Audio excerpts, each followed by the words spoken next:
Assalamualaikum warahmatullahi wabarakatuh. Rahayu sedaya, salam sejahtera buat kita semua.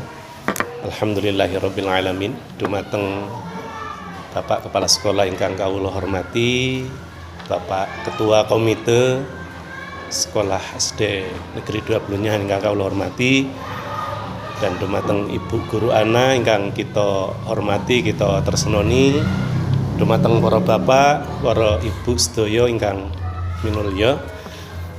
Langsung mawon, mungkin karena bapak ibu ini akan lanjut beraktivitas. Yang pertama, saya dan tentunya segenap wali murid, putra putri, siswa siswi kita tercinta mengucapkan beribu-ribu terima kasih, matur nuwun ingkang tanpa pepindhan pilih putra putri kita, siswa siswi kita dipun kula wentah ngangsu kawruh diberikan pelajaran yang insya Allah nanti akan menjadikan mereka soleh atau solihah secara ilmu dan ilmuwannya istilahnya. Pinggalihipun, terima kasih sekali, musyawarah pada pagi hari ini sangat bermanfaat buat kami semua, segenap para wali murid atau wali siswa, dan dengan nanti ada menawi muten ngerepoti semua notulensi yang pada pagi hari ini dimusyawarahkan, termasuk tadi ada ide-ide cemerlang baik dari Bu Ana, Kepala Sekolah, Bapak Komite ataupun dari wali siswa, saged di-share di grup WA kita agar kita bisa nanti menyimak kembali, mengingat kembali, dan nanti melaksanakan kembali. Terus yang berikutnya, saya kebetulan terima kasih wonten dipromosikan dan lain-lain.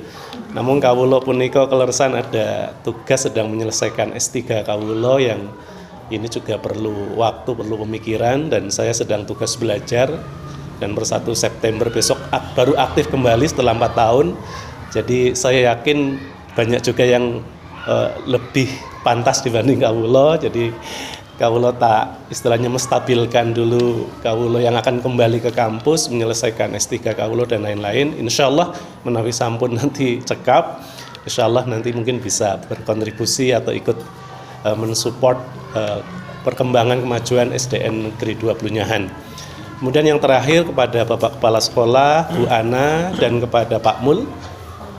Saya juga kebetulan disuwun oleh baik kampus saya UIN Sunan Kalijaga ataupun oleh Kementerian Agama, bahkan oleh pemerintah Republik Indonesia, oleh Istana Negara, diminta bahasa mudahnya niku sebenarnya implementasi ya, tapi makna mungkin gampangannya pun untuk melaksanakan yang namanya moderasi beragama, khususnya di Provinsi Daerah Istimewa Yogyakarta, yang setidaknya dari kita mensosialisasikan. Jadi tadi seperti Bu Ana sudah menjelaskan kurikulum merdeka belajar, merdeka mengajar, yang memang dibutuhkan kreativitas, kemudian inovatif dari guru pengajar dan dari pihak sekolah. Namun ada amanah, spirit dari moderasi beragama nanti bisa mungkin menjadi satu pertimbangan khusus yang ada 4 indikatornya. Jadi ini bagus sekali seandainya dimulai sebenarnya dari mulai PAUD, TK, dan akan berkesinambungan sampai ke insya Allah jenjang perguruan tinggi, sehingga tadi visi misi yang berakhlakul karimah, berbudi pekerti yang mulia, unggah ungguh, toto kromo, sopan santun, dan seterusnya itu bisa tercapai dengan bahasa yang menasional. Yang pertama indikatornya itu semua kurikulum merdeka, baik merdeka belajar atau mengajar, itu selalu diarahkan dengan spirit adalah komitmen kebangsaan.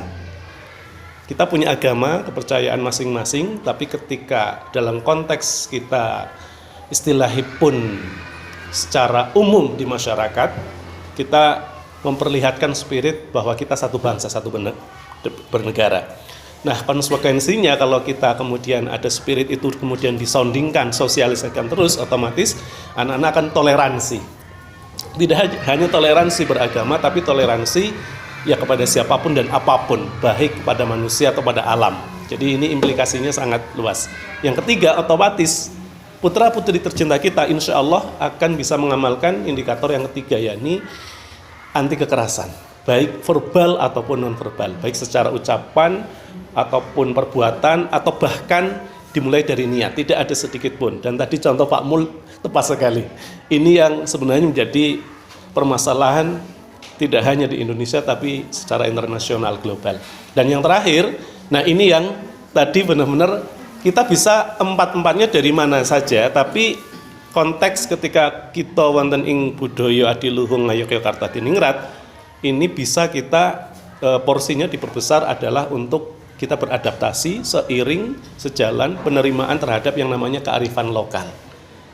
Sehingga waktu itu misalnya contoh, saya kemarin di Gunung Kidul di Kementerian Agama dengan Ketua Pusat Moderasi Beragama dan Kebinekaan UIN Sunan Kalijaga, kebetulan saya jadi anggotanya. Misalnya satu contoh, ketika pas ada TPA, ada yang tepuk anak soleh, itu kreativitas ustadz atau ustadzahnya atau bu guru di kelas, mohon yang ketika Islam yes itu tidak ada masalah, tapi maaf diksi kayak kafir itu baiknya diganti. Atau misalnya ya monggo itu kreativitas, misalnya rajin yes, malas no. Ini contoh konkret aplikasi implementasi. Nah ini yang memang saya kedawuhan oleh pimpinan baik di kampus ataupun di level negara untuk ikut mensosialisasikan.